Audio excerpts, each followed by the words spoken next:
Halo, apa kabar? Saatnya Anda menyimak berita Medan bersama saya, Tia Anissa. Sejumlah berita menarik akan kami sajikan untuk Anda dan berikut 3 berita utama hari ini.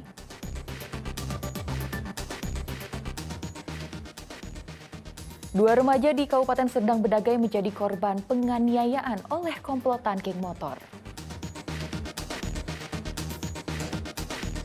Sepeda motor milik jemaah Masjid Jami Mahmudiyah di Kabupaten Deli Serdang dibawa kabur pencuri. Peredaran minyak goreng minim di pasaran, anggota DPRD Sumatera Utara sidak ke toko grosir dan pabrik minyak goreng.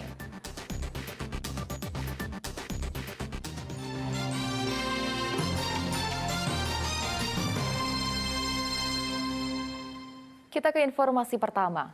Waspadalah jika keluar malam hari. Dua remaja di Kabupaten Serdang Bedagai menjadi korban penganiayaan oleh puluhan anggota geng motor. Selain mengalami luka serius di sekujur tubuh, sepeda milik korban dibawa kabur para pelaku.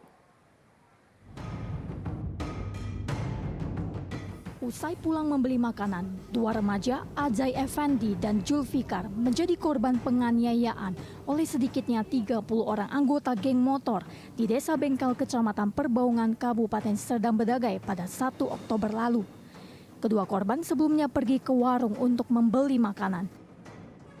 Mereka berpapasan dengan puluhan anggota geng motor yang membawa senjata tajam dan langsung menyerang korban. Tidak ingin mengalami luka lebih parah, kedua korban akhirnya menyelamatkan diri dengan meninggalkan kendaraan di jalan. Kemarin pukul setengah tiga. Di mana kejadiannya? Mereka katanya mau beli nasi. Di mana kejadiannya? Kejadiannya di Jalan Lintas Pasar Bengkel, di lewat Bank BRI sini. Berapa orang bang korban? Banyak 2 bang. Katanya mungkin kita diambil. Meningkatkan patrolinya. Meningkatkan. Itu bang, sekitaran berapa orang bang? Kemungkinan sekitar 30 orang. Kedua korban saat ini masih menjalani perawatan di rumahnya. Mereka mengalami luka di bagian kepala dan di beberapa bagian tubuh. Salah satu korban, Ajay Effendi, mengatakan mereka sempat dibantu warga ketika berjalan sempoyongan usai dianiaya oleh anggota geng motor. Waktu itu sama siapa deh? Sama temen ada juga. Temannya? Parah juga ya bang. Cuma sempat kabur ya? Itu adek apanya yang dibacok? Apanya aja? Sini kepala, sama sini. Kayak saya jalan ada beberapa meter itu jalan baru jumpa temen lah di gotong juga, tutup di kereta lah. Satu kereta ya diambil orang? Ya satu kereta. Itu yang ngambil jumlahnya sekitar berapa? Sekitaran berapa? 30 orang ada lebih pak. Pasca kejadian, kedua korban hingga kini belum melapor ke pihak kepolisian. Namun pihak kepolisian tetap menyelidiki kasus ini berdasarkan video yang telah viral di media sosial. Sampai sekarang ini, sejak kejadian itu, kita menghimbau, kita mendatangi rumah korban untuk membuat laporan. Namun sampai saat ini belum dibuat laporan. Namun walaupun seperti itu, kita tetap melakukan tindakan penyelidikan demi terungkapnya kasus ini. Selain dianiaya, kendaraan korban juga turut dibawa kabur oleh para pelaku. Warga diimbau untuk berhati-hati jika keluar pada malam hari. Muhammad Hamdani melaporkan dari Kabupaten Serdang Bedagai. Dua pencuri membawa kabur sepeda motor milik jemaah Masjid Jami Mahmudiyah di Kabupaten Deli Serdang. Kasus pencurian ini sudah terjadi kali ketiganya dalam kurun waktu 1 tahun terakhir. Rekaman kamera pengawas memperlihatkan pencurian di Masjid Jami Mahmudiyah di Desa Perdamaian, Kecamatan Tanjung Morawa, Kabupaten Deli Serdang pada 1 Oktober lalu. Terlihat dua orang pelaku masuk ke halaman masjid dengan mengendap-endap sambil memantau situasi sekitar. Pelaku langsung menuju ke satu unit sepeda motor yang terparkir. Selanjutnya, pelaku mementahkan kunci stang dan pergi membawa kabur sepeda motor. Kehilangan sepeda motor kerap terjadi di masjid ini. Setidaknya dalam kurun 1 tahun ini telah terjadi sebanyak 3 kali pencurian.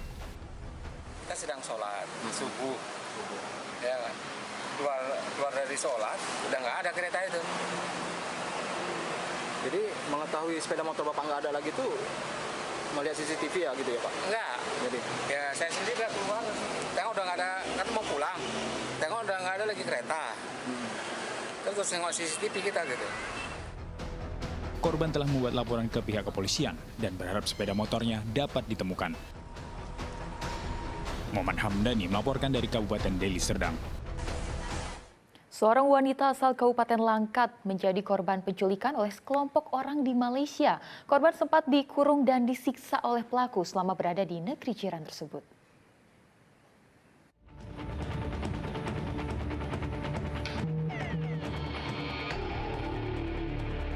Seorang warga negara Indonesia disiksa saat berlibur di Malaysia. Korban yang berinisial FF berusia 36 tahun adalah warga Kabupaten Langkat.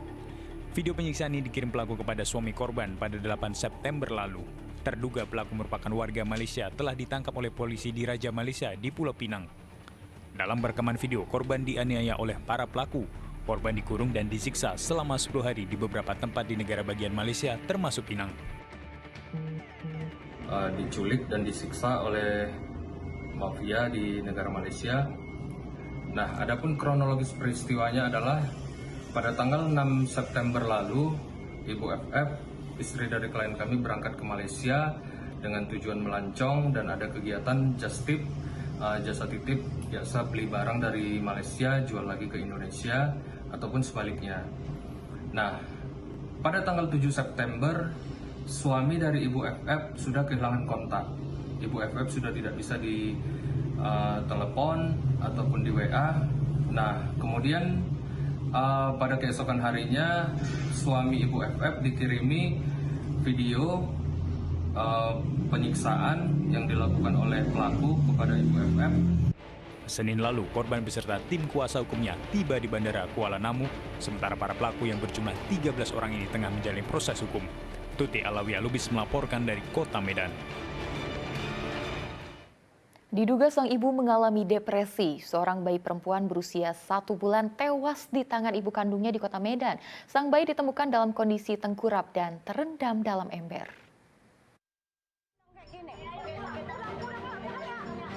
Warga lingkungan 7 Jalan Mahkamah Kota Medan menangkap RY, ibu bayi perempuan usia 1 bulan, sesaat setelah sang bayi ditemukan mengambang di ember mandi pada Senin lalu.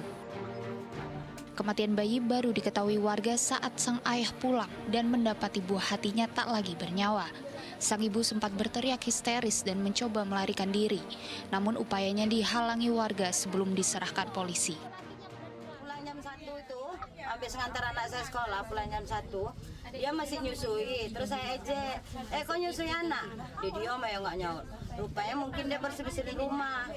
Anaknya biar dingin dimasuk dalam ember untuk biar berenang katanya. Jadi setelah itu kami udah mop dia. Kenapa kau gituin? Anakku berenang, aku beresin rumah katanya. Padahal dibenamkan Bu? Bukan dibenamkan, dimandikannya. Rupanya lupa dia ngangkat. Dugaan depresi RY dinyatakan tetangga kontrakannya. RY dianggap bertingkah laku aneh dan kerap ditegur karena mengasuh sang bayi secara kasar dan tidak layak. Warga mengaku kerap memergoki RY menjemur bayinya di tumpukan sampah. Tingkah aneh RY pernah dilaporkan hingga ditegur oleh kepala lingkungan setempat akibat tindakan kasarnya.